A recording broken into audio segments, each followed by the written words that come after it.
بسم اللہ الرحمن الرحیم، السلام علیکم جی جناب۔ اس ڈریس کو لے کے بڑا شور شرابہ ہو رہا ہے، بڑا چرچا ہو رہا ہے کہ اس میں عربی میں کچھ لکھا ہوا تھا اور لوگ سمجھ نہیں پائے اور اس لڑکی کے ساتھ یہ ہوا۔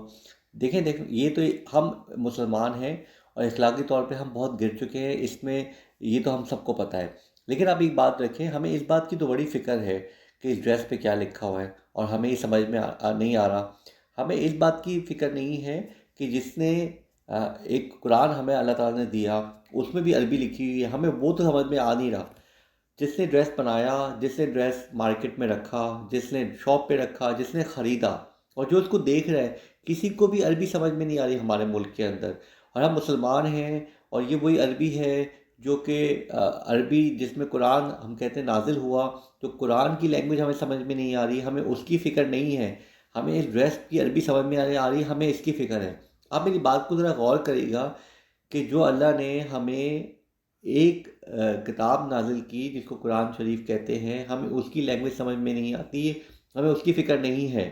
ہمیں اس کی فکر ہے کہ ڈریس کے اوپر کیا لکھا ہوا ہے، ہمیں وہ سمجھ میں نہیں آ رہا اور لوگوں نے ایسے ریئیکٹ کیا۔ میں کہہ رہا ہوں کہ یہ ریئیکشن غلط ہے، لیکن آپ یہ دیکھیں کہ کیا ہمیں عربی نہیں سمجھنی آنی چاہیے؟ کیا ہمیں بیسک عربی نہیں آنی چاہیے؟ کیا ہمیں قرآن کی لینگویج نہیں سمجھ میں آنی چاہیے؟ میری بات پہ ذرا غور کریے گا۔ اپنا خیال رکھیے گا۔ اللہ حافظ۔